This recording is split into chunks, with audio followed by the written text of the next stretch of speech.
Hello, hello. I am Colby. I'm your host, and welcome to Big Sky Bits. Today we got a bit to get into, mainly because Michael Saylor's wrong. No, that might be a little hyperbolic, and in fact, I really love a lot of the things Michael Saylor's done for our community, and watching him spoke in person and online, I would say he's quite eloquent and especially understands a lot of the business aspects that I could never quite grasp my head around. But on the other side of the coin, I do think Michael Saylor is missing some major aspects of what Bitcoin is. And we're going to get into that, but first, let's check out the price. We are now currently standing right about all-time highs, and this is great. We just keep moving further and further on up, gets more people interested. Again, I'm now starting to see even more retail FOMO, and people are questioning what it is. People are interested in it. A lot of people still don't know. A lot of people still have price unit bias. There's a lot of issues still in the community that need to be addressed, and you wish the public media would do a better job of explaining some of these situations, but that's fine. People get in at the price they deserve, as we say. So this is the 1 month graph, and you can see some nice steady gains going back to the 7-day. Again, we see some gains that look pretty great. And then here's today, we're hovering right in this range. Nowadays, I was thinking earlier, it's nothing for us to see a $2,000 dip. That's just common. That's a 2% move. Less than a 2% move. I mean, even when we move out, where was that? At the 1 month, you can see right around here, these are $9,000 gains and dumps all within a day. And I believe that the trend of that will only continue, that we see bigger and larger jumps as it becomes a smaller percentage of Bitcoin's total price. Now, looking at prices, I did want to bring up a few interesting ones because me and my son were talking again about market cap and how a lot of these sites determine Bitcoin dominance. And you'll see if you go to different sites, a different Bitcoin dominance number, and it all has to do with how many different coins has that site allowed on to dilute the overall dominance. If we're looking at the market cap or dominance of the entire industry, that can be diluted by new endeavors coming on, and a lot of these new endeavors can, to many degrees, play the system by having very few coins in circulation or odd distributions and artificially raising the price. So again, I don't put a whole lot onto the dominance. These people can believe what they will about the altcoin cycles and where things are going, and I hope everyone makes a boatload of money. Just make hand over fist money. That's wonderful. But when we zoom out, I would like people to look at some of these charts. And well, like Ethereum doesn't look horrible over the long run. We're still not at all-time highs. We're at this 4K top, which is shown to be a hard resistance many times. But the bigger picture is, how has it done against Bitcoin? And you see an overall trend, a nice wedge towards the downside, and we're getting towards these lows, and that could signal a spike back up, and that could be what people are referring to as altcoin season. I don't think you will ever accomplish the goal of getting more Bitcoin. Playing these games, trying to gamble with your altcoins, and maybe in certain jurisdictions where you don't have the tax laws we do here in the US and everything constitutes as a sale, maybe it is more profitable. But here, when you're taking 20-30% off for capital gains, you end up losing so much. And then if you're trying to buy back in, time it, the chances are that you're going to end up with more Bitcoin. I think it's going to be very hard to beat that. So I just want people to think about that when they're doing their trading. And by no means should this get you discouraged about gambling. Gambling's fine to a degree. Just make sure it's safe. Make sure you're not doing with money you don't have. Make sure it's a responsible part of your portfolio. You should have a risky part, especially the younger you are. It can be a larger part. I understand that, and I wish everyone the best of luck. I also want you to look at this from a bigger perspective. And making money is part of it. You can't think about some of these bigger perspectives till we have the means to. But that gets me onto some of the next points, and that Bitcoin is so much more than about number go up. Before we get there, as usual, I like to quickly go over the meme pool. Meme pool seems to be going up. Transactions look like they are rising. This is interesting. Can we zoom out? Might have to go to a different page. But yeah, from yesterday, we see we're more close to the 10 sat, where we had traditionally been around this 4, even one in the middle of the night at 1 sat. So, interesting. And it brings me to the bigger point, like I was saying. The network keeps on moving along. Bitcoin sees times of congestion, it pays. We have a system at work here that really incentivizes the system to grow.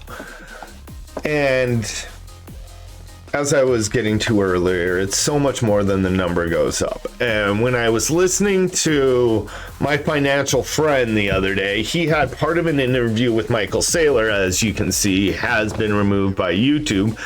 And it had a clip in it about Michael Saylor on CNBC. And I've listened to many Michael Saylor speeches, and where I think he is missing his major point is he sees this for his company as getting rich. I'm buying Manhattan real estate. I own more of the real estate. Don't you want to get wealthy? No. The wealth factor, I mean, and that might seem insane, and maybe because I've acquired a certain amount of wealth, but the bigger picture is I want humanity to get to this next point. We can't keep devaluing people's labor and efforts, and that's what we're doing when we devalue their money. Michael Saylor goes on to talk about how he accrues this debt to build up his company, but in the end, unless you're contributing to society in a meaningful way, I think you're missing what it is to be human and what it is to actually feel fulfillment in this lifetime. It's not just about the money. So continuing on from there, I just want to look at this bigger picture and evaluate how can we help humanity. And I think the answer I keep coming to is the decentralized nature of Bitcoin is what will lead us to a better society where we try to understand one another a little bit better. Going on from that, in the same episode, Michael Saylor starts talking about stable coins and how the US dollar could promote this and issue their own stable coin backed by Bitcoin, and Bitcoin should be part of the reserve. He's essentially talking about a CBDC. I don't know if that's why maybe he had this removed or the show had it removed, but regardless, we do not want a government issued CBDC, any sort of digital currency. It's defeats this entire purpose of getting away and contracting their money supply. If they're still able to print it, whether it's digitally or physically, it does not matter. So I hope you can just understand some of these concepts. If you have any questions, please reach out. If you like the content, please subscribe.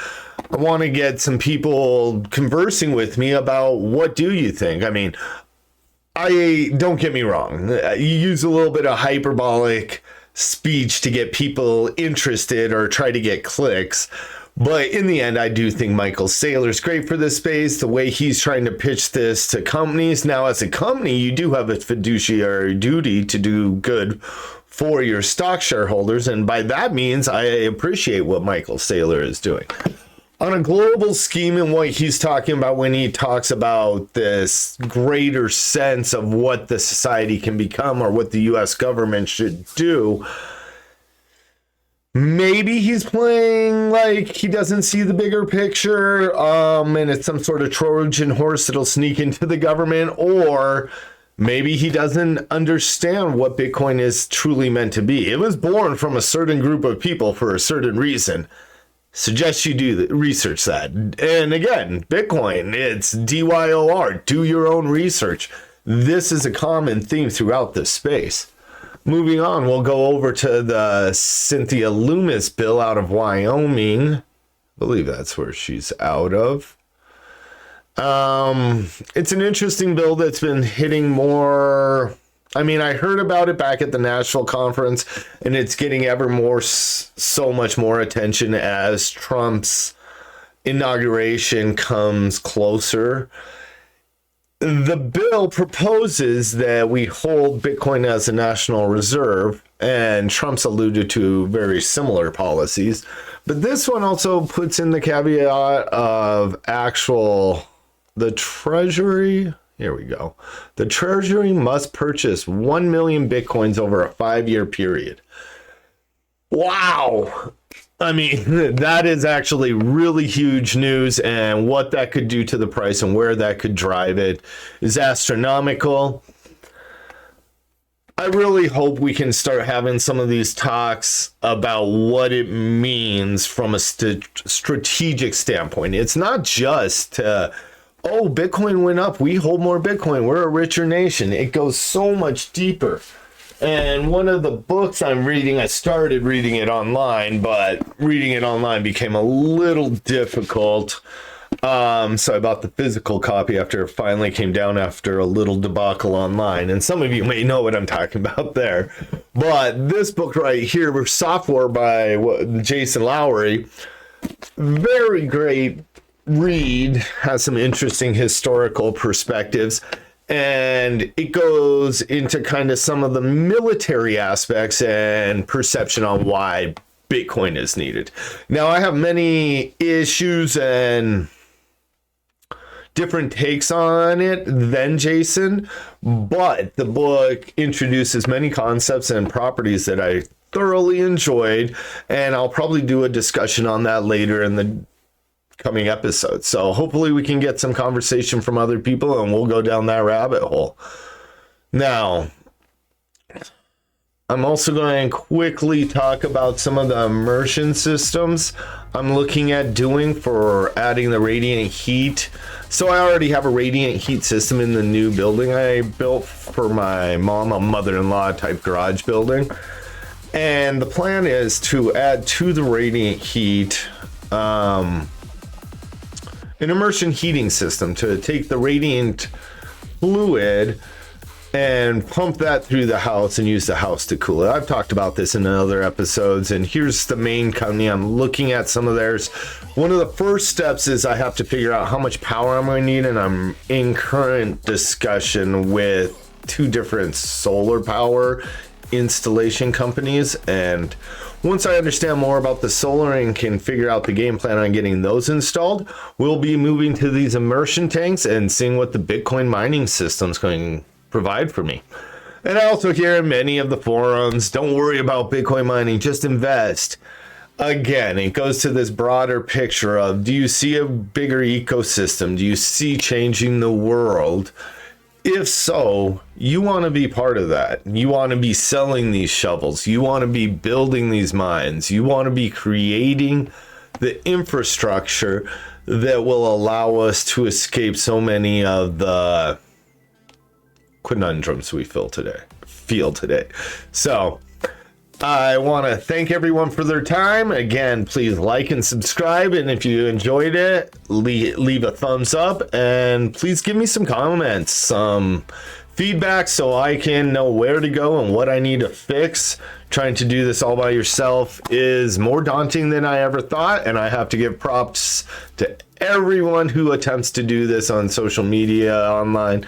Some of you, it may come very naturally. I applaud that. For me, this is more difficult than I could have imagined, but it's a fun journey and we'll get there. Again, thank you and have a great day.